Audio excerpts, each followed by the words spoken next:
Thank you. Did he say Dolly Parton? Ooh. Is that loud for everyone else? No? Okay, good. All right, welcome to JNL 2025. My name is Eric Metzger. I'm a senior sales engineer and very American and very loud. And this is my very good friend Jan. I'm not saying that last name. Jan V. He is a senior product owner. He is the mastermind behind Compliance Benchmarks and his team, obviously. But he, after the show or after the event later, he will be up in the product booth. Feel free to ask him any questions. You can ask me too, but I'll probably just send you to Jan. So let's get started. I'm going to have Jan step off for a little bit. You guys are stuck with me for a little bit, and then we'll switch back. So welcome. All right, so let's get going. Let me grab my clicker. So this is the JamfPro Compliance Benchmarks built-in stress out. I read that a little bit differently than maybe you do, but it still works. So, what are we going to talk about today? We talked and touched on this a little bit during the keynote, a little quick demo, but we want to talk about the why, the what, and the how of compliance. Why compliance matters more than ever, what makes the Jamf difference when using compliance automation within JamfPro, and how does it actually work? How to monitor, enforce, and remediate using compliance benchmarks. So why? Why compliance automations matter more than ever? Simply put, compliance means adhering to laws, industry standards, and data and security requirements. It's become a big pain point for a lot of companies recently, really regardless of the industry that you're in. More and more people are requiring it or wanting it, especially higher up. I'm not sure how big security insurance is here in the UK or in EMEA, but in the US, most companies, even SMB or small, require some sort of compliance or benchmark to even get approved for security insurance for their companies. So why do we implement these benchmarks and baselines? Some government agencies and industries require them. Depending on where you work or what industry you work in, it's a requirement just to do your job or to be in business. Even if you're not required to adhere to a specific standard, you may find that some standards will help keep your organization safe and you sort of want to do them anyway. But there are some things to consider. I always say it's easier said than done, right? So of course, I want to be safe, I want to be compliant. What's that actually entail? What do we have to think about first? So part of that really is IT and security departments need to collaborate. They need to talk together. They need to consider the risks for their organization, determine the best posture, and how they want to implement it. You also need to strike this careful balance between information security and user productivity. I remember a few years ago, this was back in the US, there was one company that had so many antivirus and malware software running on their machine, they were buying everyone a 15-inch MacBook Pro. It did not matter what your role was, you had to have a 15-inch MacBook Pro or Microsoft Word would not open on your machine. This is one of those oversteps where literally users couldn't even do their job because there was too much information security or there was really a lack of understanding about how to do it properly or how to really mitigate those risks. And finally, different devices within the organization might have a different security posture or compliance posture. So if you're in HR versus if your users are in finance, you might not need all the same standards or all the same requirements or baselines. So that's something that you have to really discuss and think about. Now, what are these frameworks we're talking about? Most of these, I'm sure you're familiar at least with one or two of them. GDPR, I've heard of it. We're not really big on privacy rights in the US. I have heard of it. It's okay. Am I allowed to? I can say that. I'm an American. We're all friends here. Obviously, GDPR, if you don't know what it is, I can't really help you. ISO 2700, it's a standard for managing information security. NIST 2 or NIS 2, it's a directive that obliges organizations to adopt cybersecurity strategy. CIS controls, we've talked about a lot already. but they provide a practical and prioritized approach to securing networks and systems. And finally, HIPAA. I thought HIPAA was just in the US. Wow. Okay, HIPAA. HIPAA, if you're not familiar, or maybe you are, it protects the privacy rules for anyone with medical records, things like that. So PII. Now, what are the consequences of non-compliance? This seems pretty, obvious, but I do want to bring it up. You really need to understand that there are real problems or real risks that come with not being compliant. Data breaches and leakage. We've all heard this. We've all seen this. It happens every day. Some are much larger than others. But especially for small, medium businesses, this can completely crush you and destroy the business. And even for larger enterprise, you see real risks of this, and it really to the bottom line in company in general. Monetary loss, fines or settlements, like we talked about, especially here in the UK and here in EMEA in general. You guys are really good about fining companies when they do the wrong thing. So, it can be real money on the bottom line. Loss of customers, accounts, or jobs. None of us want that. And loss of reputation. You don't want to be in the news, and you don't want to be the financial person or security person or IT admin that caused that to happen. Benefits, again, simple and obvious, but I do want to bring it up a little bit.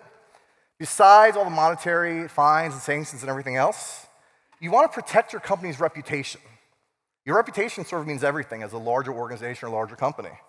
You want to mitigate security risks, obviously, enhance customer confidence, improving operational efficiency. That's one of those that's like, yeah, right, that's a good buzzword, but it really is true. A lot of these benchmarks or things that they suggest or that these frameworks have put out can actually help from an operational efficiency standpoint and make things better, and not only save the company money, but if you're an IT admin or security admin, make your lives easier.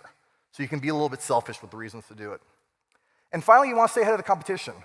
If there's any SEs or sales folks in here, when you're talking to someone about why they should focus or why they would use your company over someone else, being able to say that you're compliant or that you meet these standards, because they can be daunting to do, can be a big leg up over a lot of competition that you might have. All right, so before we dig into sort of the Jamf benefits and Jamf details of things, let's define two important terms: baselines and benchmarks. So a security baseline is a group of controls that an organization has agreed to configure on their devices. Once those are in place, they need to continuously verify that the controls remain in place and the devices remain compliant. The compliance scoring system is a security benchmark. What did you score? You've got 100 things you need to meet. If you only met 70 of 100, I think that's a C. Well, maybe a B. If I did better in math, I would know. But it's low. It's not an A. So that's sort of the benchmark. That's the scoring system. And then as an example, your company might want to establish a baseline for firewall enabled or all Macs are disabled. All that would go inside of the benchmark. So what makes a difference? Compliance by automation in JamfPro, and why these compliance benchmarks are such a big deal and why they're normally really difficult to implement. So let's have a look where we've come before, or where we've come so far. So in 2009, that seems like a long time ago, but really if you think about it, 2009 is not that long ago when you're talking about security, compliance, or benchmarks in general. That was the release of the first benchmark for macOS, CIS. Jump forward just a little bit, 2021 in April, was the introduction of the macOS Security Compliance Project, or the MSCP. If you're not familiar with it, it's an open source project from a lot of brilliant minds at Apple, US government, even Jamf, which I'll talk about a little bit. But they sort of came together to create this project to really help admins and help bring these compliance requirements that are normally very hard to implement and very time consuming and make it a little bit easier. In December of 2022, June of 2021, that one's really important to me because I helped with that one, and my son was also born in June of 2021. But we released Compliance Reporter. If you're not familiar with Compliance Reporter, it's what became telemetry, which I'm also very fond of. But telemetry, this is how it started in June 2021. December 2022, we made enhancements to Jamf Protect for compliance telemetry. September 23, Jamf Compliance Editor. I'm sure some of you, hopefully a lot of you, are familiar with it. It was sort of the iteration before what we started doing now with compliance benchmarks. In April of 23, we did the dashboard in Jamf Protect, and now, in June of 2025, so yesterday, or last month, we brought compliance benchmarks to bring all these manual tasks, or at least semi-manual tasks you had to do together, and really automate the whole process for you. So this entire journey, and talk about how it's been to make security teams more effective, when we first started out, or if you were doing things manually, let's say you had CIS, it was a spreadsheet. You literally would get a spreadsheet of what you had to do, and then you had to manually go in and make all those settings on the machines and figure out a way to audit it. I did this. I was an IT admin for years. This was not fun at all. And I mean, so time-consuming, it was crazy. So that's going to be like deep red, like not fun, not great, not awesome. Then the security compliance, the macOS security compliance project came out. It was manual workflows, but it made it a little bit easier. There were some things you could do, and it was really more Mac specific. Before that, some compliance benchmarks, or most, really were for Windows, and you're trying to find a one-to-one, and it wasn't fun. Then we did the Jamf Compliance Editor. This was actually awesome. I love Jamf Compliance Editor. I use it a lot. It was what I call semi-automated, right? We did a lot for you, but there's still a lot that you had to do, and as an admin, you still had to do a lot of work. And now we have Jamf Compliance Benchmarks, a nice green. Fully automated and built in. So even Jamf Compliance Editor is still technically built out, and you have to upload things into JamfPro. What we have now for Compliance Benchmarks is all built in, all automated. Like, we've come a very, very far way. So what makes the difference for Jamf? The Jamf difference, or why, how we're doing it, or why? First of all, it's built to run directly inside of JamfPro. So no more third-party services, no more third-party spreadsheets, no more having to actually manually do things. It's built in very quickly. I'll show you in a little bit if things go well. And we're talking 3, 4, 5 minutes, tops. Next, we're leveraging everything that we've learned and everything we're still learning, and they're still pushing out for the macOS Security Compliance Project, and ensuring that JamfPro benefits from what we call these trusted sources. So all this open source, all these people that are putting into the MSCP, are trusted sources that have been vetted and verified, and we can use it as a source of truth, so to speak, of these benchmarks, even as they update. In fact, I did bring this up a little bit. I'm not sure how many of you might be familiar with Alan Goldbig, or Golby, as I call him, and I'm sure a lot of other people call him at Jamf. Amazing dude based out in the US, but he's actually working on the macOS Security Compliance Project with the other people that are listed on the project. So we actually have someone in Jamf working on it directly on our team. And this allows us to ensure quality is implemented both for the automation and the manual control quality of things, and quality control of what's happening before we push any updates, because this is such an important thing to get right. Also, compliance workflows. All those things we talked about that were a huge pain point for admins in general, we're just building that in. It's just done automatically for you. And finally, we're taking all the feedback from Jamf Compliance Editor, and we want more. We want you guys to know that as we're building this out, because it really did just come out, your feedback is going to be critical. We want to build things for you. We're Mac admins, we get it, we live in this every day, but sometimes we might be too close to it. So we want to hear from you. It's always super important, because we build these things for you. So let us know as you test this, as you play around with it. If there's features you're missing, please, please, please let us know. All right, so to briefly summarize, especially for those who might not be familiar with the MSCP and what goes into doing it properly and efficiently, to achieve auditing and compliance, we're utilizing 4 key components from JamfPro. So this is actually inside of JamfPro. We're running policies, we're using extension attributes, smart computer groups, and categories, all within JamfPro. In addition, we leverage objects that are independent of JamfPro, but still critical for the actual auditing enforcement, such as shell scripts and configuration profiles. That's why if you saw earlier, if you're in the keynote, and you and I'll show you one more time, but when you open it up and it says like deploying or implementing, that's what all those things are. They all have to work cohesively together, and this will always be manual processes, or at least semi-manual processes you had to do that we're now automating for you. So under the hood, a lot's happened. The good news is that we've enabled for all the upcoming features and to bring all the products together under one roof. So it's a little bit down, but these microservices or micro front ends, what essentially it's almost like an app within an app. So inside of JamfPro, it allows us that since it's not built directly into JamfPro, it's a microservice. Eventually, the hope, and we will be getting there, is to move this into other products. Because it's a microservice, it's not built directly into JamfPro, we call it a Jamf capability. So it's really part of the broader Jamf ecosystem. So the goal or the vision, and again, feedback is going to be huge for this, is if it's a microservice that's not only limited to JamfPro, what else can we do? And where else can we implement these things into the overall product suite for Jamf? And to really make your lives easier as you go through each step. I jumped a little bit, but yeah, the new architecture, which we talked about, but really also we're building on top of the internal APIs, and then we're also opening it up to external APIs.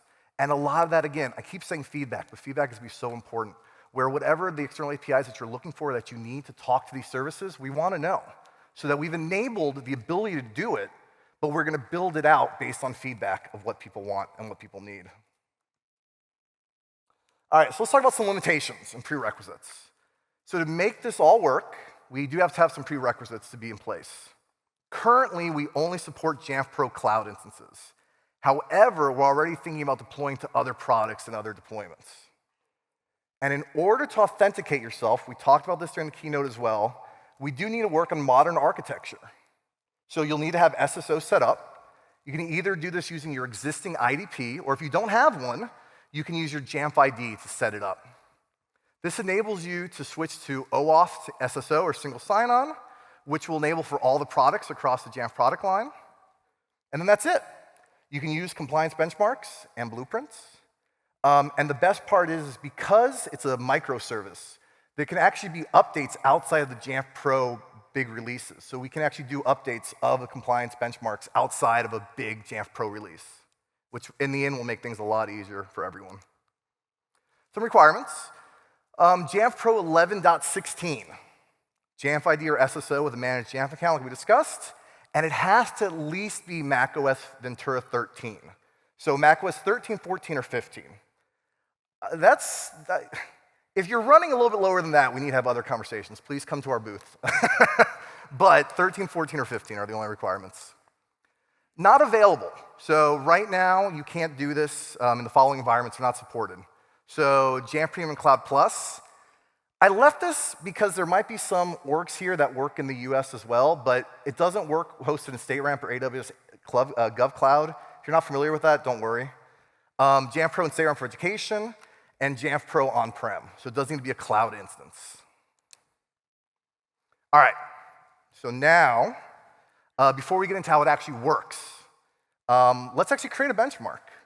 So before I let Jan come back on, Jan, don't come out. I know you heard your name. It's a little bit, you can't really hear too well back there. Don't come out yet.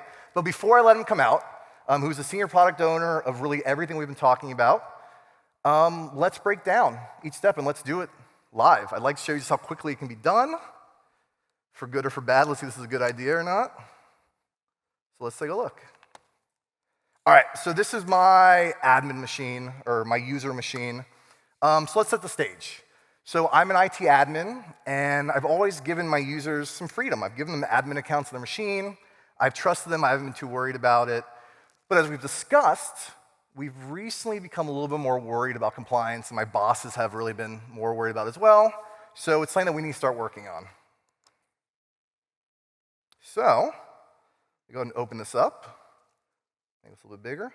I'm going to go ahead and jump into my JamfPro instance using SSO. Log in here. Now, once we're in, let's go ahead and head over to compliance. And here we go. We're going to see two options right now, CIS level 1, CIS level 2. You know what? Let's start with CIS level 1. Now, I'm going to do this very quickly because I want to show live how quickly this can actually be done. When Jan comes out, he will go more in depth, so I'm going to really run through this. But let's name this. We'll call it Firewall Demo JNL London. Not the best name, but we'll go for it. I want to monitor and enforce. I know I want to do it. I've got a demo group of computers I set up. This is a smart computer group. Rules. You know what? I know everything's important, but all I care about today is the firewall. My boss has said that's all I want, so let's go. It's great. Do next. Quick review. And deploy. There we go.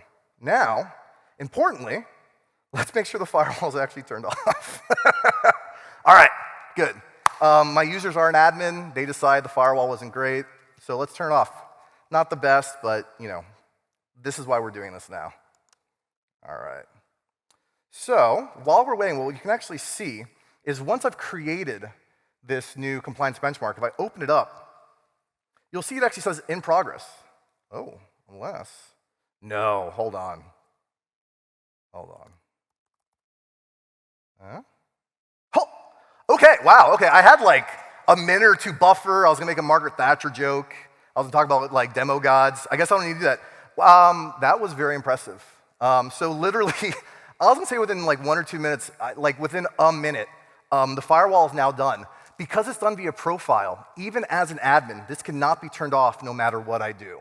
So now, at least for my company, in terms of what we consider a benchmark of just the firewall being on, it's completely implemented. That took literally a minute.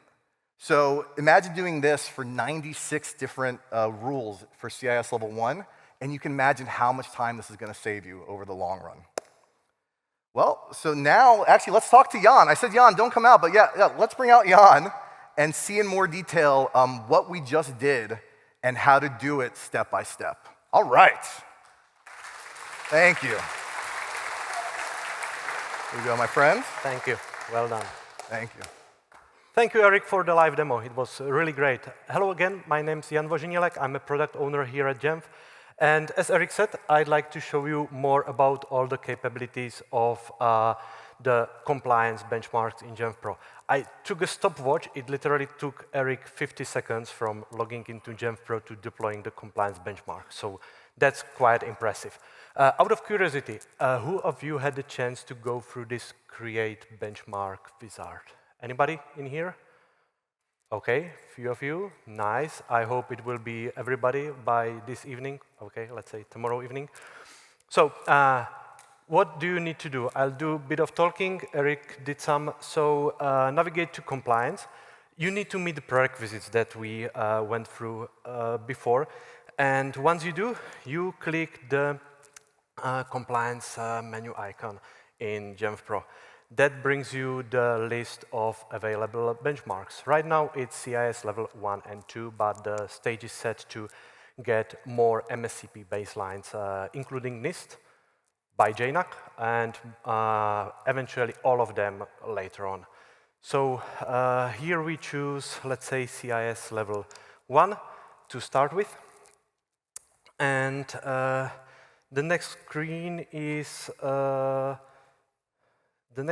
the general settings. So here we can put the name for the benchmark to give it something memorable, to know what we are doing with that.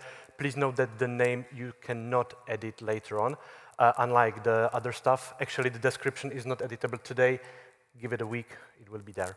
So we give it a name, we put there a description, and we do pick the enforcement type.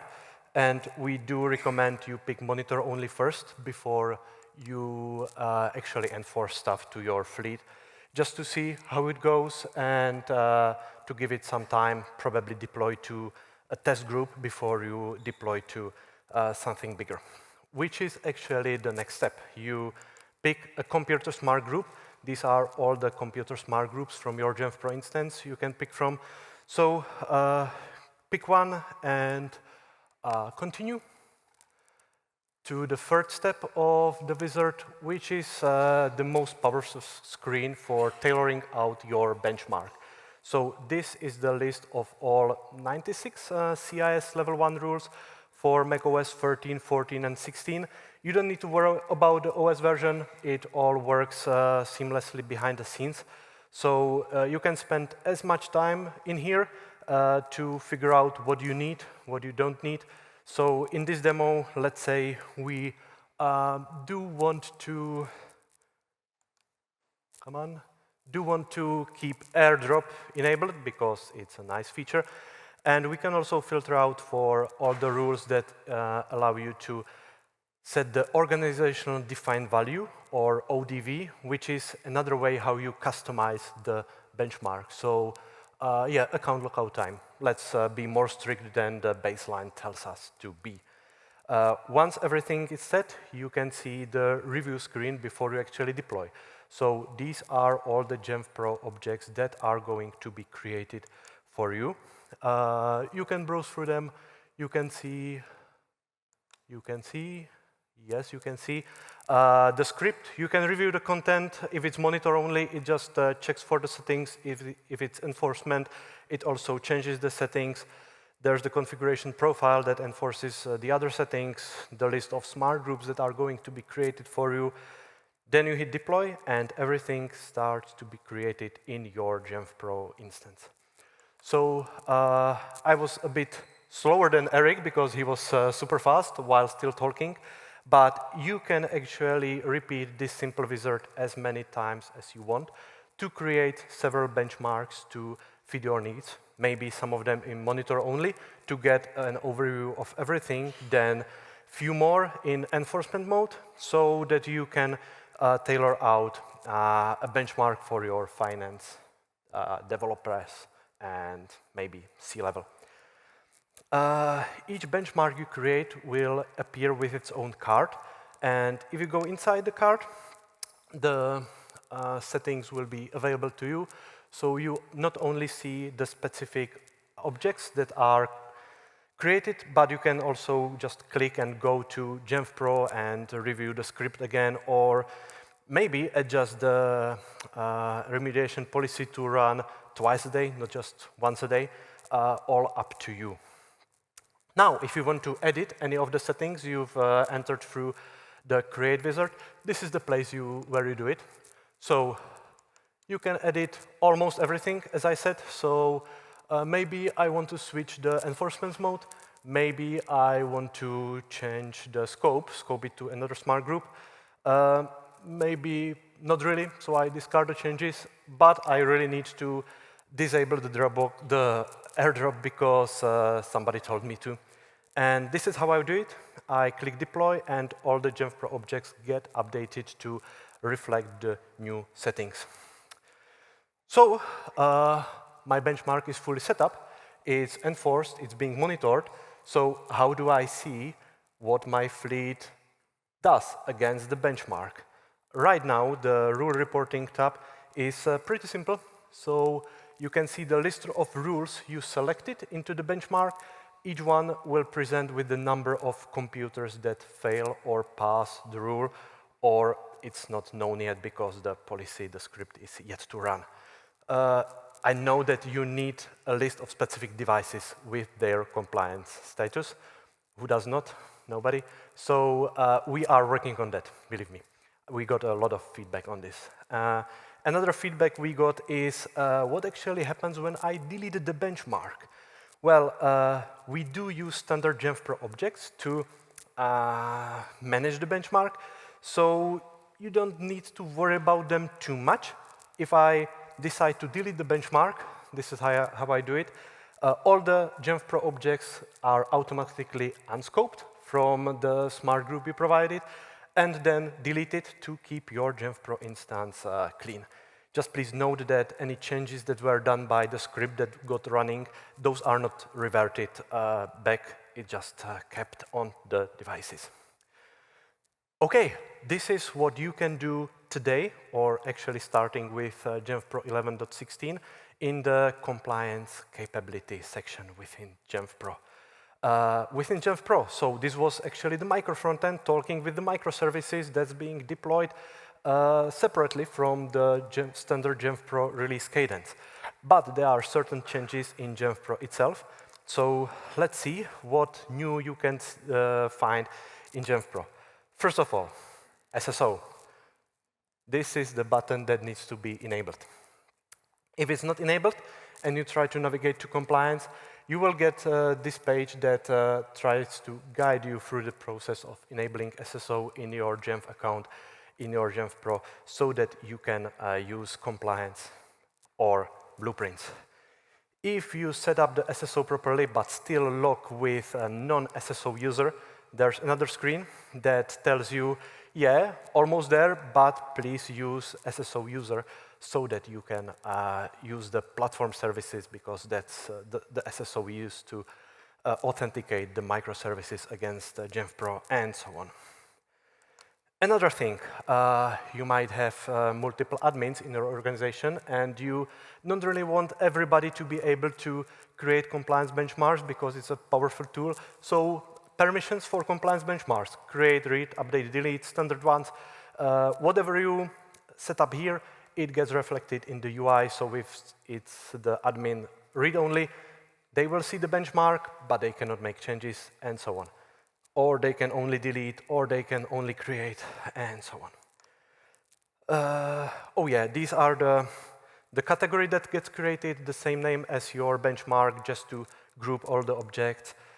Smart groups that we actually use for scoping, and this is how we deliver the specific objects to specific OS version, so that you don't need to do that manually. Also, when a device updates from macOS 14 to 15, the smart group changes, and also the relevant objects get scoped to it, so it all still works seamlessly. Scripts that come from MSCP based on the rules you've tailored out.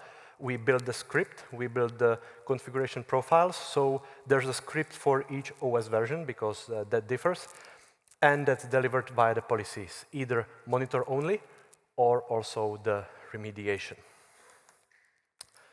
And the configuration profiles, should you be enforcing, you're very well familiar, all grouped under the category, and then, of course, the extension attributes to gather the results. So this is all available today, but I'd like to spend some more time on what is next. We do have a product roadmap. You've seen that in the initial keynote, but I'd like to break it down to some 3 pillars. What we are working on now. Device level reporting, as I mentioned. You need that to know where to fight, what needs to be addressed, what needs to be remediated, how do I stand. So we are working on that. MSCP updates, the baselines keep evolving. The MSCP repository gets new updates. So even today, that's been launched a few weeks ago, there is a workflow. If there's a new MSCP version, we review it, and once we approve it, you will get a very simple workflow in the compliance section of JamfPro with every benchmark. There's a label, update available. You click, you review, you deploy, and you are still compliant, but not just compliant, you are compliant against the latest version of the baseline. So this is how we do MSCP updates. Also, when we move to macOS 26, this is how we will simply few clicks, and now the benchmark also covers macOS 26. And then we've been doing some small tweaks based on your great feedback on Jamf Nation forums and other sources, because we are not able to catch everything, so we really appreciate every small feedback on the UX, UI, on the integrations that you provide. So that's at works. What do we plan to do next? Exporting the reports. Again, based on your feedback, you do need, first of all, the report of the configuration for the auditing purposes. So who of you is familiar with the compliance editor or MSCP directly? Right, so that's the guidance that can be generated for the configuration you've created. So we are working on providing this right in JamfPro, basically a button click. As well as with the device level report, you probably want to export that one to keep records or share it or show how compliant your fleet is. So that will be enabled as well. As I said, more MSCP baselines. By JNUC, we plan to do NIST and eventually everything that's available in MSCP. And of course, macOS 26 readiness, we will add that to keep on the N-3 OS version support that Apple does. So once MSCP is ready, once we are ready, the zero-day support will be there. So you will go to your benchmark, you will see update available, you click through, review the new rules, and now it will create another smart group for macOS 26 and scope everything in there, so it covers the new OS version as well. Now, the last piece is what comes later. You can see the crystal ball there. I don't really like relying on crystal ball. I like relying on your feedback, so please keep that coming. What we are actually considering: exceptions, a lot of feedback that you do need exceptions, so stop by the product feedback book and tell me what exceptions you actually need, because different people mean different things with that. More reporting, maybe. Maybe protect compliance reporting, like something. iOS, iPadOS support. We are now close to be fully macOS ready. So do you need iOS, iPadOS? How would you like to see it? These things, or DDM support. Are you comfortable with using the legacy MDM, or would you like us to move to declarative device management and blueprints? Or anything else you can imagine. As we said, it's micro frontend, it's microservices, and you know that blueprints is in JamfPro and Jamf School, so just saying.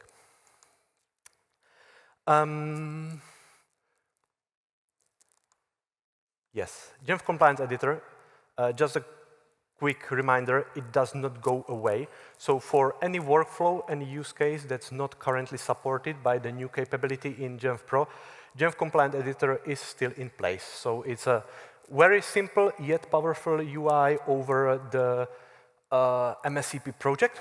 So it's fully up to you how you choose to adopt the compliance.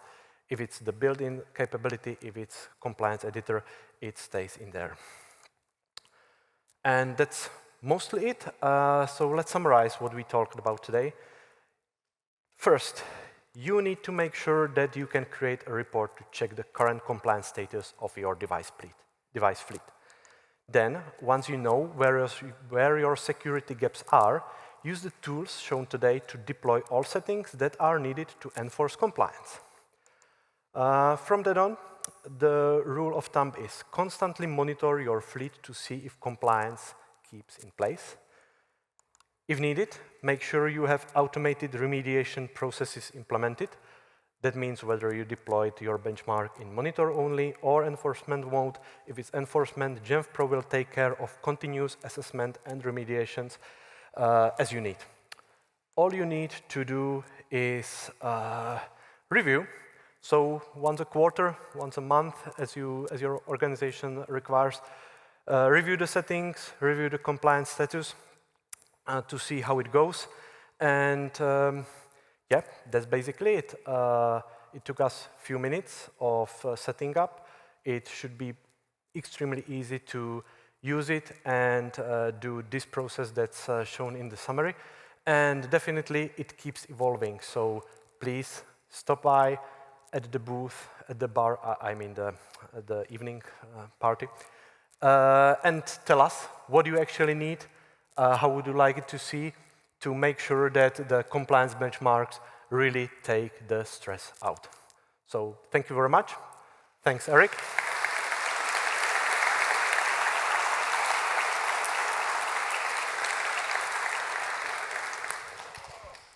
He got lost. So, yeah. And should you have any questions?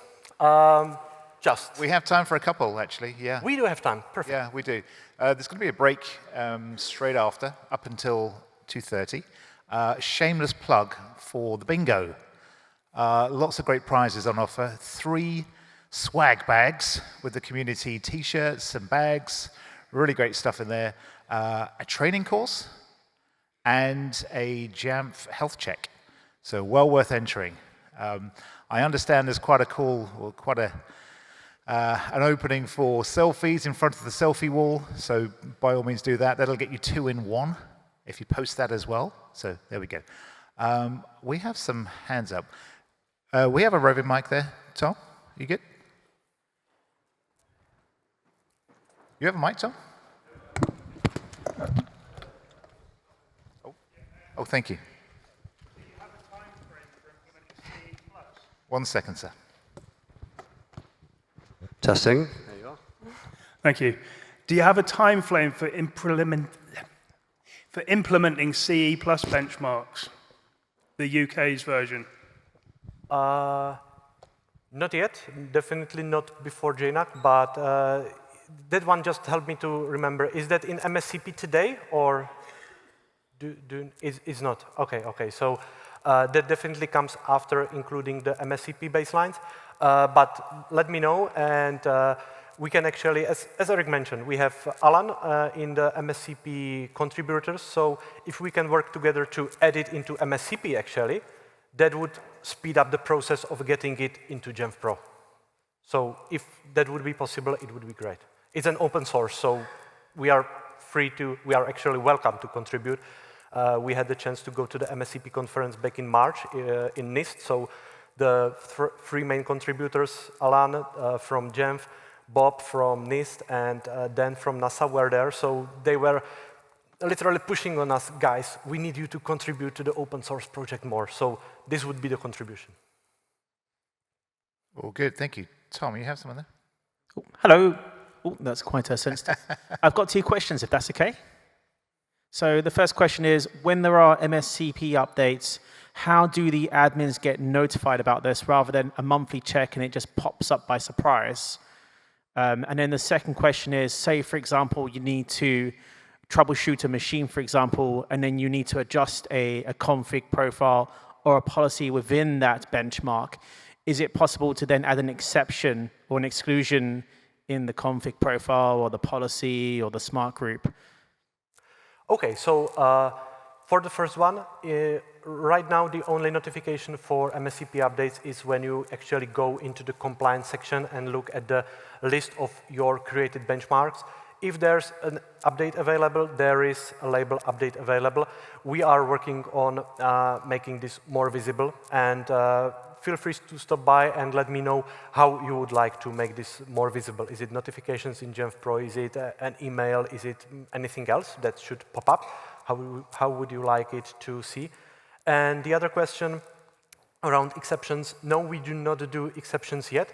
You can do that manually on the config profile level or the policy, but then the reporting will not be aware of that. So you would see the result of just running the script. It's not propagated or tailored together as you would set the exception with the MSCP script itself. But again, if you can tell me more about how the exception should look like in your case, I'm happy to hear that because I'm collecting all the feedback on the exceptions because many people want exceptions. And as I said, different people mean different things by that. So I'm trying to make sure that we build something that actually solves your problem.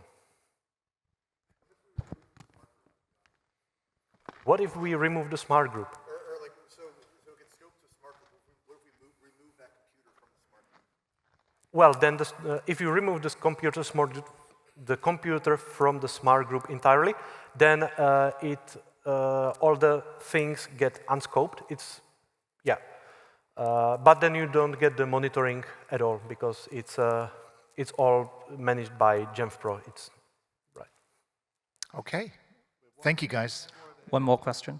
One very quick one. Thank you. A very simple question, because we have customized the script inside one the computer compliance script. So if I deploy the computer compliance and I customize the script, we will affect the rule report inside the session of computer compliance. Yes, it will. Until you make any change to the compliance benchmark again, because it will rewrite the script, obviously. So the script is the one that would be generated by MSCP as well, and it checks all the rules that you've selected. So if you take something away, it will not check the rules, so it will probably report that rule as unknown, depending how you adjust the script. Again, if you catch me at the product feedback booth, I'm happy to chat about it more. Thank you. Before we become uncompliant with the timings, that's it. That's a wrap. Jan and Eric, thank you.